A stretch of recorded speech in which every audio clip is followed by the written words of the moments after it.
بعض ایسے حضرات ہوتے ہیں کہ جو اپنے اختیار میں نہیں ہیں، ملازم ہے، مثلا ملازم پیشہ، تو اب اس کو تو ڈیوٹی دینی ہے، اور ڈیوٹی دینی ہے تو وہ یہ نہیں کر سکتا کہ بھئی میں اپنی ملازمت کے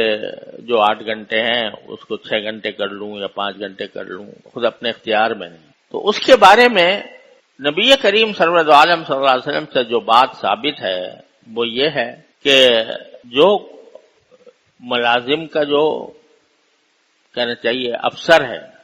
یا حاکم ہے، اس کو آپ نے ترغیب دی ہے، اس کو یہ کہا ہے کہ بھئی جو تمہارے پاس ملازمت کر رہا ہے تو رمضان کے مہینے میں اس کو ذرا کچھ اس کی رعایت کر لو، اور حدیث میں الفاظ یہ ہے کہ من خفف عن مملوکہ فی رمضان خفف اللہ عنہ یوم القیامہ او کما قال صلی اللہ علیہ وسلم، کہ اگر کوئی افسر، کوئی حاکم، وہاں آقا کا لفظ ہے، کوئی آقا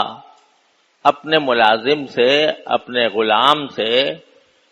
کام کم لے رمضان میں اور اس کے اوپر تخفیف کا معاملہ کرے کہ بھئی اس کے فرائض میں کچھ تخفیف کر دے، اوقات میں کچھ تخفیف کر دے، تو اللہ تعالیٰ قیامت کے دن اس شخص کے ساتھ تخفیف کا معاملہ فرمائے۔ جیسے تو نے میرے بندے کے لیے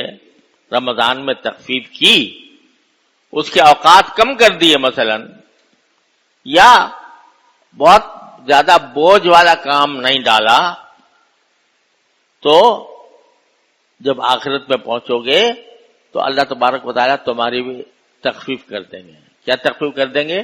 کہ تخفیف کرنے کا معنی یہ ہے کہ گناہوں کا بوجھ لے کر آئے تھے اعوذ باللہ، تو اللہ تعالیٰ اس بوجھ میں کمی کر دے گا، اس بوجھ میں کمی کر دیں گے۔ تو اگر تم یہ کام کرو گے کہ اپنے ملازم سے، اپنے زیر دست سے، اپنے نوکر سے یہ سوچ کر کہ بھئی یہ رمضان کا مہینہ ہے تو اس کو ہم زیادہ سے زیادہ وقت دے دیں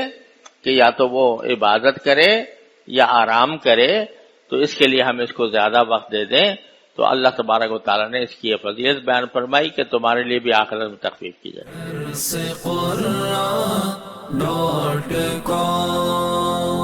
www.darsequran.com